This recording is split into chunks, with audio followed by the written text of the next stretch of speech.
5, 4, 3, 2, 1. Hey there, Misfits. Welcome to the top 1 million games of all time, number 5 through number 1. Whoa. Hold on. A million? Yeah. No. Well, you gotta go big. No, you gotta go. No, million's way too much, Everybody's buddy. doing their top 100 games of all time. Yeah, no, that's way too many. Like, I got time for that. It's clickbait. I want to eat Everybody's dinner at some point. clickbait. Yeah, no. We gotta clickbait. We gotta keep up with the jump. Five. 5? I want to eat dinner sometime. Just this 5? day. Yeah, just 5. I mean, seriously, we don't have enough time in our lives anyway in a day to play like a million. Will these people watch a top 5? I mean, maybe. We'll give it a shot. We'll give it a shot. Roll a new open. Welcome, Misfits, to a top 5 game list of games we want to play. 5. Only 5. Yeah. 5 has got to be the list. I mean, if we did a million, one of us would be dead, and one would eat the other. I'd have to eat him. You got a little more meat on you. Well, I got a lot more fat on me, so I'm tasty. I was trying to be polite. Okay? I'm tasty. I'm marbled. He eats. Yeah. like Kobe beef. Last time I had Kobe beef. Pax U, Morimoto's. That was wonderful. The best meal I've ever had. It's going to be the top 5 Morimoto meals we actually ate now. Yeah, we just got to go there 4 more times. Yeah, So, yeah, top 5 list. We're definitely going to try to keep this trim because, we'll be here all week talking about games. And we can't say of all time. That's like... Everybody who's got all time on their list is being disingenuous, I think, because you get 6 months worth of games out, and suddenly the brand new hotness gets to the number 1 list. No, you're absolutely right. And it's honestly, a transient thing. There's so many, and the funny thing is, now that you put it that way, there's so many games that. And some do stand the test of time, but there's so many games that come out and you're like, this is amazing, and you play it. But then maybe even 4 or 5 years later, maybe less, somebody will put out a game that'll take that game and add even more to it and make it even better. I can't name any games I played and they'll be like, well, this is like that game, but it's even better now. Yeah, so I used to love that one, but I really love this one. But I really like this one more. And this. Yeah, and there's a very It's like the Dune revival. I love that. I played that in college way so much, but I love the new one, the overhauled one. Yeah, it's much better. Yeah, and the old one's great, but they just overhauled it and made it better. So there's a very short list of games that are like stand the entire test of time. You can't do that list. You can't. Yeah, I think we should. Unless you just drop dead the next day. No, I think we should do next video a list that stand the test, games that stand the test of time. I think. How about the next one will be top 5 games. If my house is on fire, I grab and run out. There you go. That's a good one. There you go. Okay, that's a good one. That's our next video, guys. Video, you heard it here. So. Yeah. Or you can put comments if you want to see a particular list. We'll definitely. Give us more list ideas. We'll make a list for you. Yeah, definitely. So we should probably get to the games then. Yeah. What is this? Top 5 games we want to play right now. We want to play right now. It's not necessarily the best games. Even it's not necessarily the top games of all time. It's just games that are stuck in our head and we want to bust out on the table because we love them or maybe played them a little bit. And just something that we have an itch we need to scratch. So my 5 actually is the Thing, the newer version of the Thing. There's been one other Thing game, and there's been more Trader games out before then. But the new one I liked a lot because, I got in as a Kickstarter. I had it sitting there forever, and we managed to bust it out. And it had its little problems, but it was a great, almost perfect balance between gameplay and just trader mechanic, because you have your Galactica, you have your 5-hour games of Galactica, you have the first version of the game of Thing, which is like the 45-minute, we're just dumping cards into a pool kind of thing. Yeah. The new version, and did you play the new version with us? I can't remember. Did you actually get to play it? I didn't get a chance to play it. You will absolutely love it because it has game mechanics where someone actually can become the Thing and send his little Thing minions everywhere and absorb people and stuff. So you have a mechanic in there to actually play as the trader instead of just dumping cards in. But you actually, of course, have the card mechanic. And it's just a really, really solid balance of both of those games. And I love trader games in general. And you absolutely adore it because it's like, I get to actually become the Thing and eat people and go around actively eating people.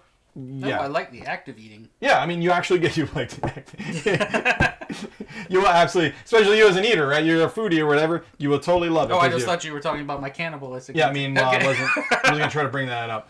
So Thing is definitely one of those games. I played it I think twice, and I wanted, and especially to show you guys, I wanted to get to the table again. So Thing is my number 5. You can put the picture up wherever. I don't know how we're doing that. Yeah, well, do this all in post. Yeah, pretty much. So. Well, my number 5 is right now. I was gonna go with Lacrimosa. Okay. Up until we started talking about what games we really want to jump into. You had to think about it. Yeah, I've got to switch it to a different Devere game. I'm interested in Mille Fiori a lot. We've done an unboxing of Mille Fiori, and I watched some videos about how to play it. I read the rules, and I started playing around with it, and I'm like, this is a really elegant game of just trying to do the best to get your most points. And it's a lot of strategy, but it's reactive strategy to me. And I don't know if that's a good term, it totally makes but sense. But it's like, because part of it is you're getting a card as it comes around and you pick a card, but you're trying to pick the card that works best for you in different combos and other things. And it's not like you're trying to mess with the person next to you, because literally you don't do things offensively to them, right, but you're just trying to find the best combination to help you. Yeah. And so you're not standing in anybody's way, but it's not cooperative. Right. But it's not... You're getting the stuff first. Right. Well, but it's a matter of kind of all I've got cards right now are for the workshop. So I got to deal with the workshop. And if you haven't got a lot of stuff going on up in that area, then you're not... And maybe you have the one card where it works better for you in the town. Oh, yeah. Okay, I've got to take the town card and hand it to somebody else. But that somebody else might be all in the workshop and go, hey, that's great. I got a workshop card. It helps them. So it's a little bit of not versus per se, but there's a little bit of interactivity there. Yeah, there's interactivity, especially because I haven't played this game. Because part of the board, you get points, but then somebody else gets points too. Yeah. If they've got some stuff here, so it's interactions, but it's not a cutthroat kind of game, and it's like you're trying to just be the best merchant you are, the less creative, and it's Devere, so it's going to be pretty anyway. Oh, it's the play value on it is huge. Yeah. I mean, it is a beautiful game. Awesome, yeah. We're going to definitely add that to the list, because I knew when we got it in, I was excited to play it, but we just never got it. I never got to even play it. Yeah, and when I did the interview over at PAX U about it, when they first were putting it out there, I was like, it was a little bit like I couldn't quite get my mind around it, but once it clicked, it was like, oh, this is simple and elegant, and I really like simple and elegant, especially for it's a great first game to break out. All right, so we're bringing it over tonight. Yeah, let's do that. We're going to bring it over tonight, and that's only your five. We're on 4 now, so yeah, I had to think about this one for a little bit, and was honestly going to be higher on my list, but I kind of missed a rush on it, and Ark Nova was my 4, and Ark Nova is one of those games that everybody went crazy about. But, crazy about, and I was into what they were talking about. I got to do kind of a sort of a demo at Dice Tower, but I didn't jump in on the craze. Like I knowing me, I normally I'll go out and I'll get it because it's like Mars. It's basically kind of a little bit of Terraforming Mars, a little bit of something else. And I wanted to go grab it and immediately just digest it with everybody and play it. And I didn't do that. Like I forget what happened. I got distracted with other things, and I just kept looking at it and like, oh yeah, I should get to it. So we finally managed to get a copy on some sale. I think I didn't pay a whole ton for it, and we played it, and sure enough, yeah, it caught me. It was like, okay, this is really good. It takes a little bit to chug through, but if you like Terraforming Mars, it's not completely Terraforming Mars. It adds its own mechanic, and the real bread and butter of the game, which you will like, knowing you, is it has a card mechanic where all of your actions are actually cards at the bottom of your board. So you have like 1, 2, 3, 4, 5 cards. One of them is like building stuff in your park. One of them is putting animals in your pens. One of them is like for drawing cards. And another one's for doing other things on the other parts of the board. So all of your actions those are your actions every round. And all you do is you choose what action you want and you move the card down on your board. Now the reason for that is because depending on where it is on your little board, each of the actions get more powerful. So it's a really interesting mechanic, and I don't. There's not too many games I could think of that use that mechanic, but it's really that mechanic that kind of drives you to play it a little bit, because you have your setup and your zoo and everything, and that's all cool, but the mechanics are just flow so well.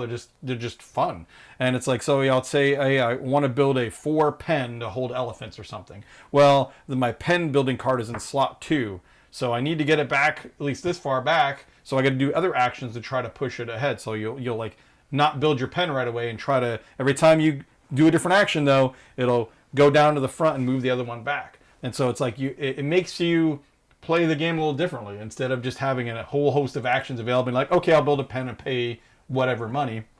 You kind of have to strategize a little bit. So it makes it more interesting. You guys really like it. I know that's another game you haven't played. Well, I have to admit, I looked at it at Dice Tower. I looked at it at the local game convention retreat we had. Yeah. And it was a lot. It's a lot on the table, and I was like, It is kind of like Mars when if you remember first playing Mars, it is like your first game, you're kind of like it's a lot. It's a lot, but once you kind of get it in your head, you're off to the races. It's one of those games that take a lot there's to a lot chug. of games like that kind of look, when I first look at them, I'm like brain freeze, but I mean, I've got a copy of Arc Nova right behind us right now because what you said about it, and at that Barnes & Noble half-price sale, everybody remember, day after Christmas, half-price games at Barnes & Noble. Don't tell them all the games are out. We're supposed to get them first. Oh, yeah, we'll be there first when they open. Oh, okay, all right. But I saw Arc Nova at half-price, and that's just... Yeah, and you can't not buy it. Yeah, no, you can't. And it's just a solid gem of a game, and it fits that niche there. If you like, Terraforming Mars and those kind of games where you're tiling but doing other stuff and building up stuff, it fits all of that. But really, I give them credit. That card mechanic is really kind of what sells it. It makes you want to come back and go. It kind of keeps it fresh and interesting. You know what I mean? So Arc Nova definitely a 4. I'm waiting to learn it. Yeah. And then your 4. So which one? My 4. Oh, that. Foundations of Rome. Oh, it's in the honored place. That's back only there. 4. That's really only 4. It's because it's right now games I really want to play, and I played that a lot. Every chance we get around here, every chance with me and Dawn or Tom comes over or something, where it's like Rome, boom, it's on a table. So I've gotten a lot of games under me. I could see, and I ran it at the retreat for a day. I played a lot of games of Rome, and I really still love it, which is why it's in my top 5. But there's other hotness. I gotta say, I'd almost put that on my list just because you got to play a lot more than me, and I've had maybe 3 or 4 games of it, and I enjoyed it every time. It is definitely a game that is simplistic, but it has strategy to it, and I like it a lot. I do like it a lot. And I kickstarted the expansion for it within seconds, and I'm dying to see that puppy show up. I'm actually happy you did because I like the game, but you like it more than me, so I'm happy that you're getting it because I don't have to sink the money into it because I do like the game, but it's not. It didn't hit like I have to play it all the time. I like it. I really like it. But for me, it was a little the simplicity worked against it just a little bit for me, but not so much where it was like, okay, I knock it down. But that and the price point. I mean, if you can save yourself $300, you'll play it at my house. And that's the other thing. Like Tom and I went in on it together, so that's it's a very pretty game. That's a very pretty game. But if I spend $200 on a game, I want like a giant tower that spits out skulls and pelts me with minis. You have that. Oh yeah, I do, don't I? Which almost went in my list. Honestly, I was really tempted to put it on my list somewhere. But we played a little too much, and we're a little. I don't even know. I'm thinking about it. I want to almost add it to my list, but I'm not gonna start my list yet. I'm not gonna mess with it because I have another one. Hey, did you? Okay, what's your 3? What's my 3? Okay. So this is the part that's torn because I was thinking Twilight Imperium.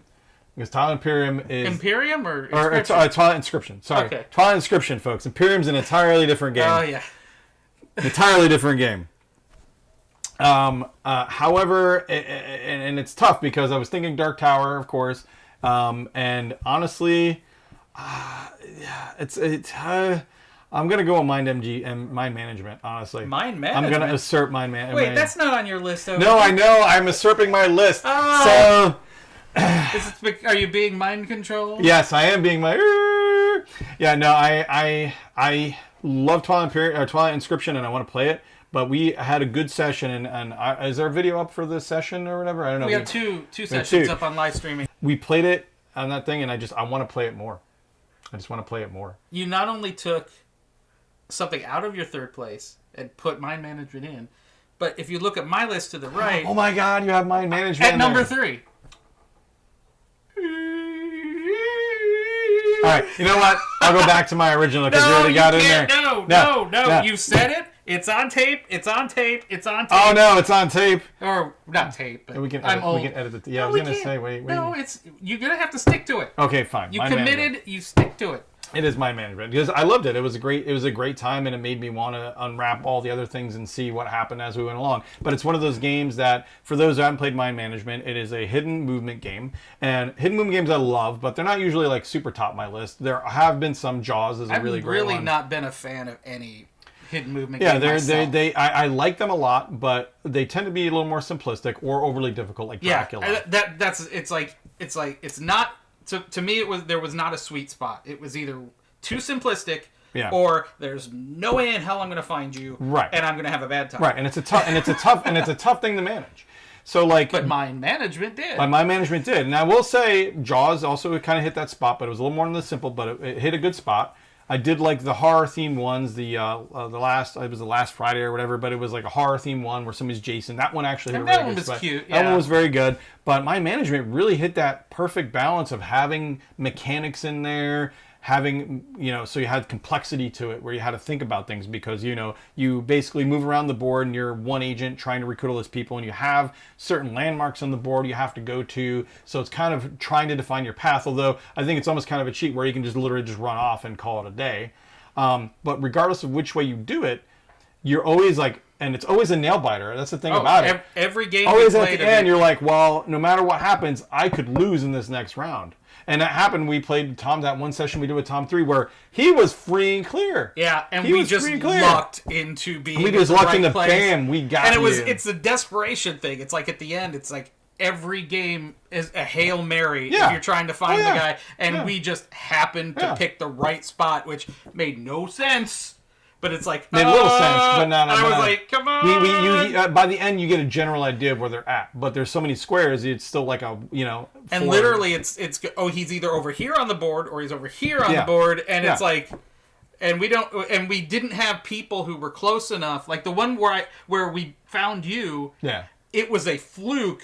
That I was right next to a space that allowed me to go octagonally to get you, or you would not have been got because nobody else was close enough. Well, and in the game we played that where I actually did win and got away, you guys still had a shot to get me. Had like one of somebody else bounced over too, because you're always within range almost all the time of somebody, but you just didn't think of it and I got away. So it's just, and the thing is, another reason why I bumped it up is because we only played every game we played has been the basic game. We haven't even played like the full game. No, we haven't. You're supposed to play it sequentially. We haven't played with the Immortals. Added up. But the cool thing is, as you win or lose, you get cards for either side and you get more stuff. Yeah, and enhance the experience of the people who lost to make it like kind of a point curve. Oh yeah. And it's just I want to play it again. I want to sit down. I want to do like 4 sessions of it or 3 sessions of it and just start unwrapping presents basically and seeing where it goes because that game was just okay. Let's do that. Yeah, let's go. All right. Look right here.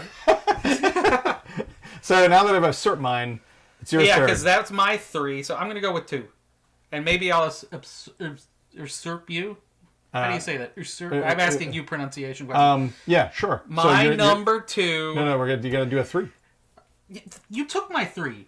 We agreed on my management. Pick another. I'm not picking another one because mine's mine. No, you can't make me. You can't make me. Pick a 3. You know that. Yeah. Okay, my number 2. Is Planet Unknown. Oh, you're serving mine now. Ha ha. I guess we're gonna have to juggle around here. So Planet Unknown. Okay, tell me why. We already know, but tell me why Planet Unknown. Because you did you play it before you went to Todd's house? No. Okay. All right. But I watched a lot of videos to learn how to play it. See, I didn't really know a whole ton. I knew about the game, but I had no idea what I was getting into. See, it's a tile laying game, kind of in the same theme of a lot of ones, Isles of Cats, Foundation of Rome. You're trying to fill your planet up, but the real charm about this game is you can play like I think up to 6 players. Yeah. And it's simultaneous play. It's simultaneous play. That's the big thing. That's awesome. Is that everybody plays at the same time, but it's so much fun. And I'll let you go into more of it when you pick it for your list. I'm probably just gonna. I mean, you usurped me. I don't know. Can I go to my your number 2? Is it gonna be your number 2 also? I was gonna say one thing in Planet Unknown. I was pleasantly surprised so much that you usurped my number 1 because that was actually number 1 on my list. I was so now it's your number 2. You're gonna bump it down. We both share number 2. We're just gonna have fun with this. We shared number 3. We're sharing number 2 because sharing is caring. We're going off the rails. Planet Unknown. I liked it way more than I thought because I've been playing tile game. Like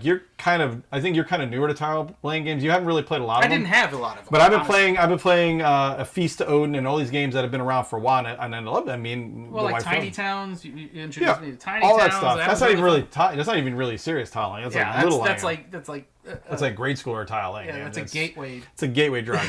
And I was pleasantly surprised at how good a tiling game it was, but while also restricting people to what they can get. And the best thing is everybody plays at the same time. And everybody plays at the same time. A game can be like a half an hour if you don't know what you're doing. Very, very clever game. And it just made me want to put a cake on top of that as well. And then it'd be great. I just want a Lazy Susan for everything. Yeah. And it's spinning. Oh, what about a Lazy Susan for Dark Tower? Return of Dark Tower 2. You heard it here first. The Lazy Susan. The Lazy Susan edition, where it spits out skulls. So you go, it just spins around. No, you know what? That's I don't want to give them any ideas. They might steal it from me.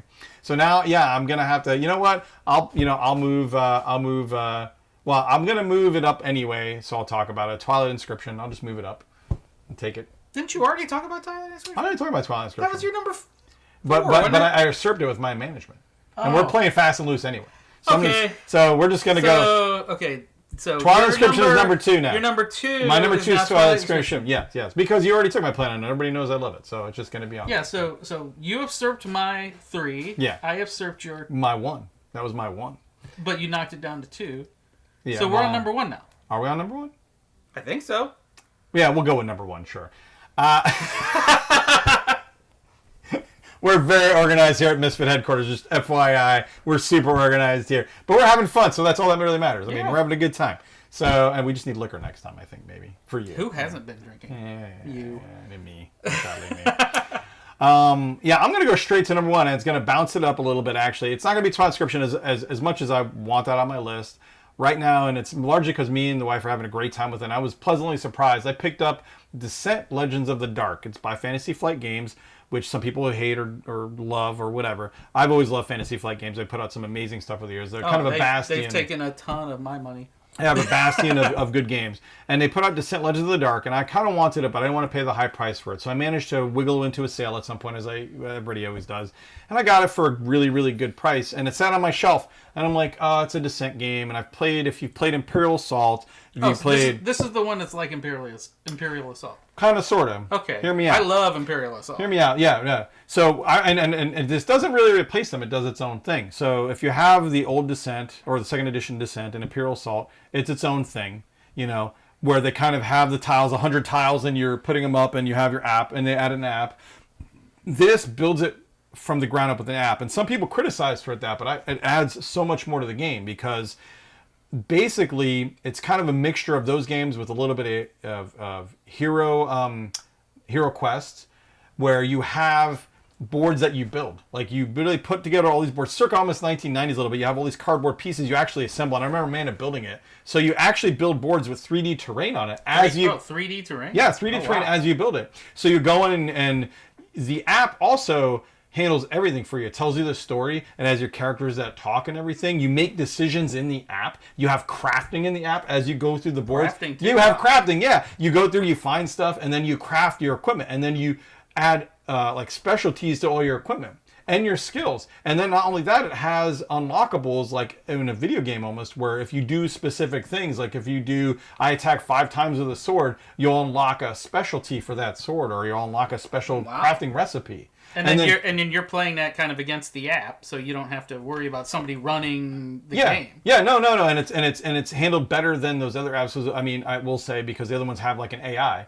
This it makes it very, very easy to kind of run through and play the campaign or play a board or whatever, and it doesn't bog you down. You're actually just running around doing things. It simplifies it, but keeps it very in depth, and it really gets into it because it has a really good story. You're making decisions for your characters, you're crafting things, and it kind of makes you want to go get extra stuff, because like if I look in here, I might get something to craft something, and it gives you money. So if you go to the shop in town, you could buy stuff to craft and everything. Wow. It's super cool. It has a lot going for it. And then when we play, and I think we've posted some pictures of it, you end up with this cool 3D elevated terrain where you have lava. Oh, and they also have like flat bases, so you can use the same terrain and put like lava underneath it. So it's like you're in a lava field, or have water, and we got a river or whatever. Wow. It's super, super cool, and I really want to have you guys, have you jump in and play it sometimes. So we got lots of pictures on the Insta. Yeah, I think Manda put a bunch of pictures on it. So Descent Legends of the Dark, it blew me away by how good it was, and I think the sequel, they've already announced the sequel. It should be coming out, I think, sooner or later. Descent to Electric Boogaloo. Yeah, pretty much. Yeah. Oh, right. Yeah, definitely worth it. So that's my number 1. Okay. So what's your number 1 now? I think if anybody has seen any videos of me recently, my number 1 is my precious Oh, Moonrakers, yes. Yes, you're going to lick it now, I think this is where I can... I'm not going to lick it. That'll make the box wet. You savage. I don't have my box for Descent Legends in the Dark. You're going to have to put a pretty picture for it. But yeah, he's got his Moonrakers. I could put up some of those Instagram pictures. That'd be cool, too. That'd be a good idea. So Moonraker is still one of your favorites, which we haven't really got to play a whole ton. I want to play this every chance I get, but I don't get enough chances to play it. It's amazing. And then I just got the expansions from Ivy Studio. Yeah, which you can see in our other videos. I've got videos coming out that are out by now. Are they out? Yeah, they should be out. They'll be out before this thing's done, because I'm editing those first. Oh, okay. Well, there you go. But it'll tell you all about each expansion and how much they bring to this game that I didn't think could be improved. And wow, they did. They really did in each expansion. And each expansion gives you a little bit more flavor, a little bit more direction to go. But you can take them and leave them. There's one that just gives you a ton more stuff, a ton more cards and all that, and doesn't really change a game as much. But the other ones, like, totally change sections of the game that, for somebody who's played Moonrakers, really jacks the replayability up something fierce. But and I love that aspect about the games. The only thing I think that hurts it, and that really why you need to get a table more often, or why it's tough to get it, is it's best at like 3 or more. Like you got to have 3, 4, and even then I'd say 4 or more, because the thing about it is part of the game is negotiation, and that's really the only reason why I'm not usually as jazzed to play it, is because you need a group to play it. Like, you cannot play this 2 or even 3 player, because someone's going to be kind of left out maybe in that. I mean, you can. Yeah, and it's 5 tops, and I do like anybody who goes past the 4 barrier, because the 4 barriers kept us from playing a lot of games for a long time. 100%. We had 5. Yeah. We just straight up had 5 most of the time. Yeah. This was able to do the 5 barrier, but I'm honestly shocked that none of the expansions might have came with another player. Because they really could have... Would 6 really bog it down? No, I'm not really I sure. don't think so, especially with some of the stuff they've added. Yeah. Like, it gets... Because I honestly see what bogged the game down most, because everybody is kind of still involved in everybody else's turn with the negotiations, but what really bogged it down was when you were getting up to almost winning the game, and then nobody would want to help you. Yeah. And Binding Ties fixes that. Yeah. And I know that was one of the big problems I heard, was just, you get to the end, nobody helps nobody at that point. It's like, no, you're on your own, because if you win, you're going to win, But, but literally, it could set you up to where it could easily handle 6 at this point, honestly, I think. Because especially if you have Binding Ties, if another one, I would love to see like a 6-ship expansion for this. That's my dream. That might happen at some point. Ivy Studios, please. One more at least. What cracks me up most is that I was on that game like when they were kickstarting it. I was always psyched about it, but I at the time I didn't have a lot of money, and so I didn't get it. And I was psyched and talked to him about it, and I was telling you about it, and you're just like, hey, whatever. And then I remember, like, not long later, you're like, did you hear about this game, Moonrakers? And I'm like, I've only been talking about it for the last year, buddy. And then you like, to be absolutely fair, loved you it. tell me a lot of things. Hilarious. And I say, yeah, whatever. Yeah, I know. Oh, I know. To be fair. It's the part of the marriage. Yeah, I get it. I know. This is in one area, but I was like, I remember you, and I literally gave you that look like, because I was like, I want it so bad, and then I got a copy. I was able to finally give me that look like, beg Ivy Studios for a copy of it, and I was like, oh, my precious. Yeah. Oh, and you're like, where's my copy? Yeah. Oh my God. Yeah. I was like, what copy? Yeah. No, I know. I was. Yeah. It's been such a good. And then I bought the mats for it. It is such a. It is such a good game. Extra stuff. I know. Yeah. I know. So. We go on about that all day, but we got probably have to cut it. I think. Yeah. So if you want to learn about all the expansions, just check the other videos, because I go in depth on all the expansions. Or any of the games that we talked about. We're gonna obviously put links down below. I'm gonna probably throw in Twilight Inscription on the list anyway, because honestly, that was on my list that's somewhere. That's an honorable mention. Well, no, it's literally should be on my list, but it's also kind of like this. You need 3 or more people to get to the table, and it really helps people knowing how to play. And my MGT, well, that's the thing. There's so many games. Well, my honorable mention was Lacrimosa. That's the one I bumped off from Malay Fury. Yeah. So we have 2 honorable mentions, definitely. Lacrimosa is also a great game. So yeah, but we'll put the links down below. We hope you enjoyed our banner today, guys. We got our top million games of all time. Top 5 games of millions of clickbait everybody. Just calm down. Just calm down. Thanks, guys, for joining us today here at Tabletop Misfits, of course. We hope you enjoyed the list. We're going to try to do these a little more regularly, right? A little more regularly. We're going to try to get these out because, honestly, we love doing them and people love seeing them. So we'll talk to you again soon. I'm going to... Leave me alone with my game. No. Let's go play the game. I need 5 players. We're going to go play some games, guys. Game on, people. Game on, guys.